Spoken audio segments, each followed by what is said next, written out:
I am starting a book club type of a series here on my channel. And today I wanted to discuss the bestseller book, Atomic Habit.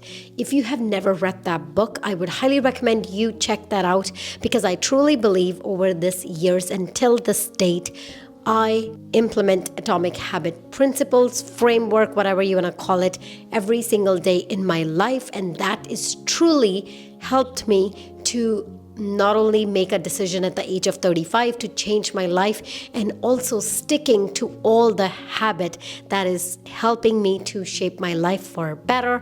I'm a brand owner of Ankita, where I make empowering products for the kids. I coach many women and I also make YouTube videos to inspire people like you. All this time I was thinking that motivation was one thing that I'm missing in my life. I've never stick to anything in my life. I say a lot and I've never implemented anything until I read Atomic Habit. So if you're somebody looking for a serious change in your life, you're not just thinking about the planning, you are looking for system, then that's what exactly Atomic Habit teaches. So James Clear really focus on tiny action over the big goals. And in this video, I will break down the 4 laws of behavioral change, how habits are built or broken, and how can you finally become the person you wanted to become with the simple daily steps. So the first law that we are going to talk about, that is identity first, habit second. So think of this way, you wanted to lose weight. So instead of saying that I am going to lose weight, I am not going to eat so-and-so food, you have to switch and make an identity shift by saying that I'm a healthy person. Now think about how a healthy person would live. This is exactly what it says in the book. Instead of saying that I wanted to run, think that I am a runner. How runner live their life? Of course, they're gonna go for a run every single day. Small action proves your identity to your brain. And that is all about when you make identity shift, that truly helps me as well. Every time I wanted to do something and my brain comes with an excuse, I always say, how would a successful person would do? Many times I don't want to record a video, but I always think of how a successful YouTuber they would look like. Obviously, they would film a video, and as soon as that thought comes, I just change my identity and take an action right there and then. The second law is the habit loop. So what is this habit loop? It's every habit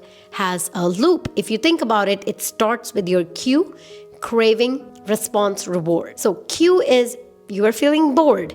And then what you're going to crave? You're going to crave some stimulation. And response would be, oh, let me grab my phone. Look at how many people like my post. What is happening? The reward is dopamine. It's you are getting a dopamine spike. So if you want to change this habit, all you have to do is interrupt this loop. Every time you think about it, ask yourself, oh, is this my cue? You know that you have to focus on your work. You know that you have to focus on something really, really important that is going to make your life more fulfilled. But if you feel that my brain is saying that I'm feeling bored and now I am grabbing my phone, what is actually happening is basically your brain is craving a dopamine spike. So now let's talk about the law number 3, which is a law of behavioral change. So now that we learned our habits are triggered by the cues, so now we are going to make this cue work for us. So if you are somebody wanting to read a book every single night, and this is exactly what I have done, is just by replacing my phone with the book, it changed a huge for me because I just changed the cue. All you have to do is if you wanted to go to the gym, just put your gym clothes and shoes near your bed. As soon as you wake up, you put on your gym clothes, your shoes, and you're ready to go. And this is how you can design a cue. The second law is make it attractive. If you are going to make the new habit more difficult and challenging, of course your brain is not going to adapt it. So how can you make it attractive? Pair a new habit with your existing habit. And this is exactly how my morning routine looks like. As soon as I wake up, I do my meditation. Is something that I truly enjoy. And as soon as my meditation is finished, I don't let my brain talk it out and I just turn on my exercise video and I know that I am going to follow through it. And this is literally the simple way that how you can make make new habit more attractive. Or if you are somebody wanting to listen more motivational podcast, then you can say every time I go for a walk, I am going to listen a podcast. And the law number 3 is make it easy. And I truly believe this is a huge for me. It is basically reduce the friction. If you know that you wanted to read more books, but your books are literally hidden in the dungeon, then of course you're not going to read it. For example, if you know that you are binge watching Netflix series, rather than you should be studying or you should be reading books or you should be just spending time with your family or doing anything more productive than just binge watching the TV, what you're going to do is basically reduce the friction.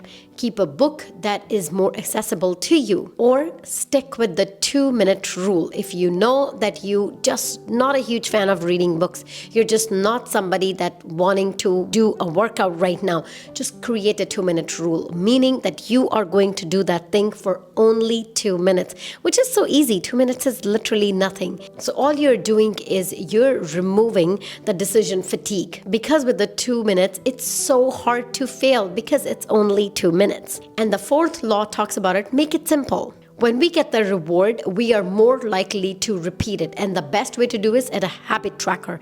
Every time I work out, I get this within an app. I use the Peloton app. And every time I work out, I get that, woohoo, you did the 3-day workout. And it's kind of like a reward to my brain. And the more I see it, the more I'm going to do it. The same way you can do a calendar, you can do with anything. The habit tracker is literally a visual reward. So you can say yourself, every time I read a book, I get to enjoy a treat. Or every time I finish a book, I get to enjoy something, whatever that really excites you. And now let's talk about it. How can we create a reverse law for bad habits? Anything that you think that you can do better with your time, that is considered a bad habit in my opinion. And what the book says about breaking a bad habit is make it invisible. Going back to the previous example, if you are somebody watching too much Netflix, then the simple way to do it is just cut the subscription for Netflix or just hide a remote. That if you know that you are somebody watching too much TV, by hiding a remote, you are creating a friction. And what you are doing is you're hiding the cue. If you know that every time you see your phone, you are more likely to grab it. At least this was my case. So every time when I'm working, my phone is not even in the same room. I don't even take my phone where I am working. Just hiding the cue makes a huge difference. The second is make it unattractive. Remind yourself the cost. Remind yourself that how it's going to hurt you. For example, you know that you have to work on your project. You know that your life will be so much better if you stop scrolling. Then keep telling yourself about this. And if you're reminding yourself, you are making it unattractive every single time. The third is make it difficult. The same thing, adding a friction. If you know that junk food is not good for you, so rather than keeping it in the home, you can just completely remove it. When you are wanting to eat something, there is no junk food, then there is no way that you are going to eat it. This is literally the best way that you can add a friction. And the last is make it unsatisfying. Having an accountability partner or delaying reward is the best way that you can make any bad habit not attractive. For example, if you wanted to scroll less, the best is just delete the app, turn off the Wi-Fi, or just completely log out from your phone. Or the best way to do it is to check the screen time. How much are you using your phone on a daily basis? How much time are you spending on the scrolling? How much time actually you are spending on the things that are not productive? Once you literally see it in your screen time, you will realize how much time you actually have. Now let's talk about it, system over goals. A lot of people talk about making a goal. Every person has a goal. And one thing that changed everything, and that is a one quote from this book, that winner and losers have the same goal. The difference between the winner and the loser is the system. The goals are actually the outcome. The system are the process that takes you from place A to B. So if you have a goal that you wanted to start a business, just by having the goal is not going to do anything. You have to create a system, meaning every single day you are going to take one action that is aligned towards your goal. If your goal is to become a YouTuber, then you are going to record a 1 video per day. And always remember that results come from the system, not from the goal. You can just dream all day about becoming a YouTuber, but you are not going to become a YouTuber by just sitting and writing it down and manifesting. No matter what you do, if you don't create a system, then none of your goals are going to be achievable. Let's not talk about the compound effect. 1% improvement daily equals to 37% better in a year. And this is exactly what I use when I make my YouTube videos, when I sit and I rewatch it and I tell myself, how can I improve just by 1% in my next video? And this is literally so simple. It could be anything. It could be just grabbing a mic, or it could be just changing the lighting, or it could be just where you sit, just changing the clothes, doing things differently, whatever it can be, whatever is your goal. All you have to focus on getting 1% better every single day. When we wake up every day, we have a chance to become better. And this is literally, I implement every single day. How can I become 1% better? And that is 37% in a year, because consistency always beats the intensity. It's not about that one day you have a strong willpower and motivation is high, you have this big goal you wanted to achieve, you're thinking that I'm going to quit this toxic job, and intensity would not do anything, because what you need in that moment is consistency. With consistent action, not just by applying job one day, by consistently applying job every single day is going to help you find a new job. Now let's talk about it. What are the practical tools that the book recommended to track your habit? The first one is habit tracker. You can use any habit tracker. You can even use a simple calendar. Sometimes I just like to do that. Or a simple to-do list when you write down all the things that you wanted to do and you tick off after finishing those tasks. That is kind of like a habit tracker.